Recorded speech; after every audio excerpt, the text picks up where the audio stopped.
Welcome back to Cancer Buzz, a resource of the Association of Cancer Care Centers. I'm your host, Summer Johnson, and this show is created for oncology professionals.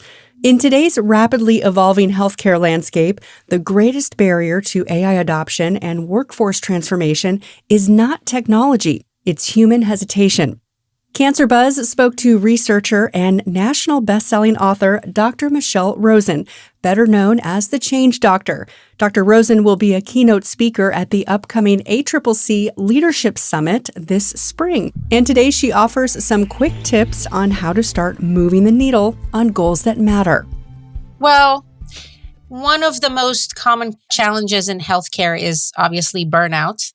When you deal with a lot of change, it's hard for the human mind anyway. So in a burnout-oriented industry, such as the healthcare industry, it's just much harder. So you deal with all the challenges of being in this industry. And on top of that, you have a lot of change in healthcare, in the world, for a lot of people in their personal lives as well. And it's a lot to take in. That's where the struggle is.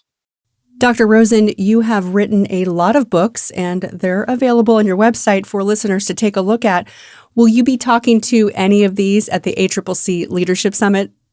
One of the books that we'll talk about the most is the 6% Club. And for anybody that can't attend and really wants to get the bottom line of it, at the beginning of 2023, I conducted an extensive research. I surveyed 1,000 people, and all of them pledged that they will do something differently that year. And what I found out that led to this book and really set the tone for a lot of my work today is that only 6% of people follow through. That led to my book, The 6% Club. I published it on May 2024. It became a national bestseller on June 2024. And basically it shares the secrets, which is what we'll talk about in the keynote, of those 6%ers, what it is that they do differently that gets them where they set their mind to go. What are some things we could do to be in that 6%? I think one of the most important things about the 6% and becoming a 6%er is that the general message is that you really cannot control change around you. You can't control change in the organization that you're in. You can't control the changes in the healthcare industry. You can't control the changes in the world. And in a lot of cases, also the personal changes that are happening to you. But you are not helpless.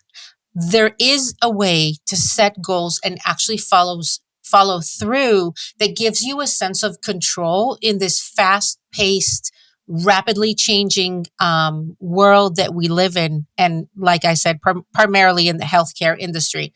One of the things that I talk about in the 6% Club that I find that resonates with people the best is called the 0 to 10 rule. And the 0 to 10 rule is very commonly used by 6%ers. What it basically means is that in the span of your day, you only have about 600,000 different things to do. There's just too much to do. And so the concern is, if you're busy, going, doing, the real question is busy, doing what? In the span of your day, you have things to do that are the most important things for that day. Those are your 10s. And then, you have things that are of lesser importance. I call them the 2s and the 3s. You can delegate them. Someone else can do them, or they can wait for another day. One of the problems that I find is that people create a list and they go in order, in sequence of the list. And if you look at it at the end of the day, you've been very busy doing a whole bunch of 2s and 3s. You didn't even get to your 10s. You can't have more than 3 a day. You need to do more thinking if you do. And so the ability to identify what those 3 things are and make sure they happen no matter what is critical. And myself, a lot of days when I have very little time and energy, maybe I spoke at back-to-back events, I'm really tired. I just pull out a sticky note and I write down those 3 10s and I make sure they happen no matter what. And the rest of it will wait. So this way you're able to reach so much progress on a day that you had very little to give. I also find that the language of the 0 to 10 rule is extremely powerful in conversations between leaders and team members. Because if the leader comes to the team and the leader says, guys, this is a 10, this is a 2. Why are we doing the 2? There's mental clarity for the team in terms of where to put their time and effort rather than the perceived expectation of trying to do it all. Trying to do it all in 2026 is not a realistic expectation. That leads to nothing but additional burnout. This is a really timely episode for January. When you start your day, Dr. Rozen, and you write down those 3 things, are they all 3 10s, or are you ranking the top 3 things that you have to do? It's the 3 things that will move the needle today. The most important things for that day. And so typically they would be aligned with the goals. Obviously, you can start your day, and especially in healthcare, you can get, 3 curveballs thrown at you in the middle of your day that will change your 10s. But the mindset of clarifying with yourself, what are the most important things for that day that need to happen no matter what, rather than trying to do it all, is the silver lining where we find, the time for recreation, the time for working out, the time for forgiving ourselves for the things that we just can't do that day because we know that we focused on what matters the most, on what moves the needle. And so this is where we can make the time for taking care of ourselves rather than trying to do it all, which is A, not humanly possible, and B, burns you out very quickly. What would you like to leave today with any oncology professionals who are listening?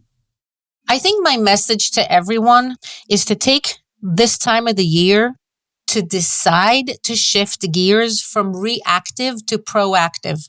And this is very important for leaders. This is very important for anybody in healthcare. This is very important for anybody in the world that we live in today. Because the burnout is so bad, a lot of people just try to get through the day. And that is very reactive. What you need to do is shift gears to being proactive. And in order to do that, there's a tool that I teach that is called the power of the pause. That means that you create a pause in your day that allows you to think, reflect, and decide what to focus on and how. To check in with yourself. Some people pray, some people meditate, some people just sit back in their chair. It's once again back to, how do we live this life, lead through the current challenges without being reactive to events, but being proactive and being our best selves. You can think of it as if you're driving a vehicle, right? When you come to an intersection, you pause. You look both ways, and then you take a turn. Unfortunately, a lot of times in leadership and in life, we take massive turns without pausing. So I encourage everyone to incorporate the power of the pause in whatever way suits you into your everyday, not just once in a while vacation, every day, so you can check in with yourself, see how you are doing, and how you can improve what you're doing so that you can hit your goals better while preserving your mental wellness, your family, and your peace of mind. Dr. Rozen, thank you for these insights. We look forward to reading your upcoming blog on our sister platform, ACCC Buzz. And to our listeners, what 3 10s will you focus on today? For more resources and programming on workforce empowerment and leadership, you can head over to accc-cancer.org. Until next time, for the Cancer Buzz team, this is Summer Johnson.